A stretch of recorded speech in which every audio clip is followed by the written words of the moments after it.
welcome back to Vinyl Friday, where I go through my records in alphabetical order like a big nerd and talk about why I love them. Today we're doing an album by an artist who isn't as well known as the Beatles, to whom we will be returning next week for some more Rubber Soul Journey. Having said that, this is an artist who has had a top 5 hit, so he's not completely unheard of. Today's album is The Golden Age of Wireless by one Thomas Dolby. I think this album is a work of art, and I think Thomas Dolby is a genius, and we're going to get to why in just a second, but first let's have a listen to what the album sounds like.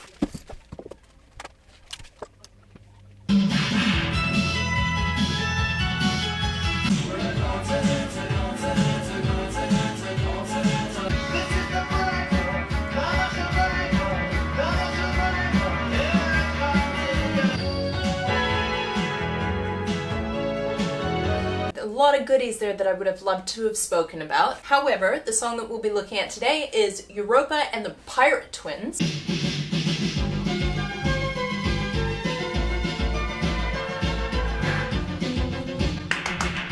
Before we dive into the song, Thomas Dolby's top 5 hit was She Blinded Me with Science. She blinded me with science! And I ask that you don't hold that against him, because there are many reasons that this man is deserving of your time and your ears. Here, I made us a list. Thomas Dolby is a teacher at Johns Hopkins University, has earned 5 Grammy nominations, designed tech that was behind the polyphonic ringtone, which means that instead of it going it went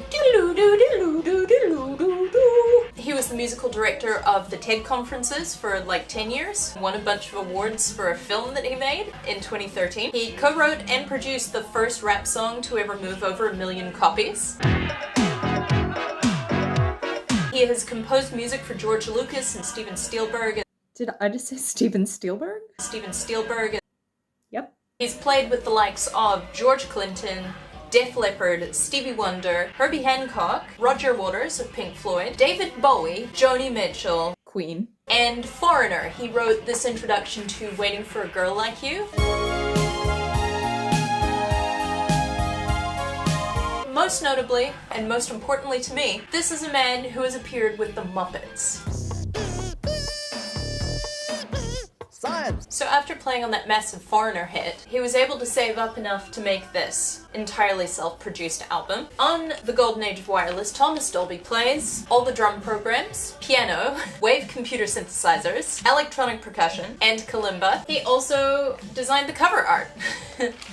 Not to toot my own horn here, but toot! As somebody who writes and records and performs the instruments and designs the cover art for my albums, I have a real soft spot for other musicians who sort of take that very hands-on approach, because it is a lot of work. It came out in 1982, which was right during the UK's synth boom. However, he doesn't fall into tired tropes using synthesizers. He uses them in very novel and creative and innovative ways. I've chosen Europa and the Pirate Twins today because I feel like it really encapsulates the ethos of the album. There's that sort of push and pull between past and present on this album. Obviously, Golden Age of Wireless refers to the history of radio music. However, if you look at the cover of the album, there's a photo of him playing around with electronics. So a lot of the songs, like Airwaves,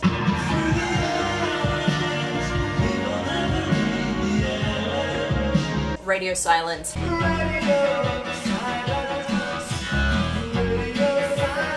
it's a nod to that previous moment in the history of stuffing music in your ears is basically what I'm trying to say, but I can't think of the word, so that. Here's what Rolling Stone has to say on that note. I know I've been asked to share the Rolling Stone interview, but the fact of the matter is, I don't want it. So instead I'm gonna share an excerpt from the Trouser Press Guide to New Wave Records 1983 edition. Besides demonstrating an unfailing flair for sharp, snappy compositions, Dolby shows himself unusually capable of getting warm, touching feeling out of his synthesizers, creating an evocative sound that magnificently straddles nostalgia and futurism. See, I'm not the only one who thinks this. Professionals also think this. Back to you. Right, let's talk about the music. The instrumentation of the song really supports this feeling of past, future, nostalgia, modernity. If we listen to the introduction, we've got our drums, we've got our bass, and on top of that, we've got electronic percussion, and the bass is doubled by a synthesizer. There are a whole mess of synthesizers that are happening in the sort of middle frequency ranges, which I'll come back to. And then there's Andy Partridge of XTC, who is one of my songwriting heroes, playing harmonica. We've got electronic, we've got acoustic, we've got modern, we've got nostalgic, we've got futuristic, we've got traditional. Drums, bass and synth, lots of synths up here. Electronic percussion, and then right at the end, Andy Partridge and his trusty harmonica. Okay. And he sees us out at the end of the song as well. I didn't even know that Andy Partridge could play harmonica, and he's playing the hell out of it. I want to just pause there for a second and expand upon those synthesizers. I think that there are a lot of rock purists in particular who poo-poo the synthesizer. I will never not find that phrase funny. We're just existing in society using that phrase and keeping straight faces about it. Anyway, a lot of fans of music, especially I think rock fans, will poo-poo the synthesizer. However, I think that there's a lot that can be done with synthesizers. Thomas Dolby in particular is a master of orchestrating synthesizers, and by that I mean he's treating them as an orchestra. He's arranging its many, many voices so that they work harmoniously together without sounding clashy and without sounding like it's just too much of a good thing. Let's go now to the piano correspondent. We'll just look at the introduction of the song, and she'll break down all of the individual synths and what they're doing, and then we'll put that together so that you can see all of the moving parts in the song. It just sounds like pretty music. But there's a lot going on, so let's get into it. Also, look at this trick that I've just learned. Welcome back, friends. It's good to see you. Let's break apart these synth parts. We'll start with the bass. The next one that we have is kind of like sounds sort of like a sequencer. It's repeating, so that one's doing this. Right, now we're on to the leads. These are the ones that are carrying the melody of the song. One of them is playing this. Okay, then that one is being doubled by one an octave below it. Then we've got a harmony part. And we've got a little accent that goes like this. Last, we've got our electronic claps, which I'm going to simulate using my acoustic hands.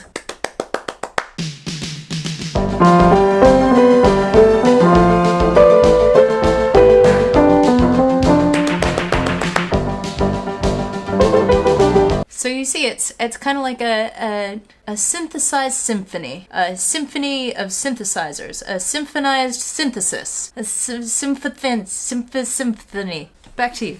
This is a song that tells a story of two young friends who are separated by war, and then years later, the protagonist comes across Europa, and she's this very famous person. When he tries to reconnect with her, she doesn't recognize him, and he's sort of escorted away by security. There's a marvelous economy to the lyricism of this song. He communicates so much information in so few verses. I was 14, she was 12. Then war took her away. Really plays into your experience as a listener of trying to figure out whether it's in the past or in the future. This could be like in a post-apocalyptic sort of a landscape and there's war that's happening in the future, or it could be the Second World War. It's not clear. Buy her singles and see all her films, paste her pictures on my windowsill. Blew in from the hoverport. She was back in London. Pushed past the paperman calling her name. She smiled for the cameras. As a bodyguard grabbed me, her eyes were gone forever.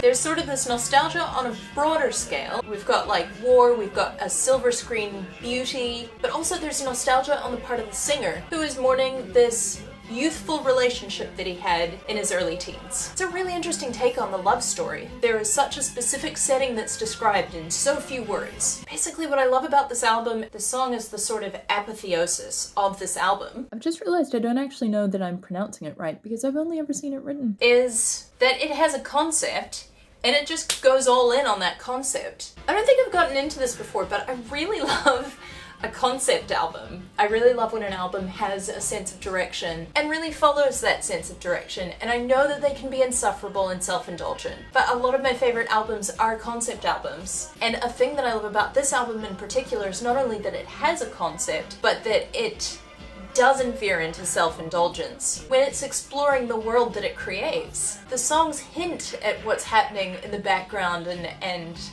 the sort of past-future dichotomy, but it's not the sole focus of the album. Each of the songs is fantastic in its own right. I'd like to do something a little bit unusual for the channel and just quickly look at the music video. Because it's now 1982. Video killed the radio star like 2 or 3 years ago at this point. Your stereo and TV unite to bring you video music in stereo 24 hours a day. It signaled a moment in time when artists were beginning to consider their music as a full interactive audiovisual experience, which I don't actually think is a bad thing. To take music, which is already an absorbing emotional experience, and then incorporate another sense and bundle that in just makes it a lot more immersive. You're appreciating multiple art forms at the same time. I like that, and I think it's worth talking about. So, we've already discussed the concept of this album, and the music video is what really solidifies that concept for me. When you watch the video, there are sort of two scenes that it's flicking back and forth between, sort of a juxtaposition between a black and white bleak scene, possibly during a war. On the other side, we've got a scene that is hyperactive and bright colors and flashing lights and electronics. I really love how the brightly colored scenes have this sort of blue halation around the edges. I think it's a very inventive way to reinforce the message of the music visually. Hey, Vinyl Friday family. I almost forgot this week's question. My question this week is, Vinyl Friday 50 is almost upon us, and I'm wondering if there's anything special you would like me to do in honor of there being 50 of these things. Let me know in the comments. Right, that's it from me. If you would like to support any of the weird and wacky things that I do, be it talking about my favorite albums, or painstakingly painting miniature antique furniture, I will put a link in the description, and you are most welcome to support me on Buy Me a Coffee, but no pressure. Thanks for hanging out with me. I'll see you here next week. Have a great weekend! Plants in the way. Go away, plants! Again. Oh, one more time. Damn it! That was wrong. Oh my god! It's not even that hard! Haha, here we go again!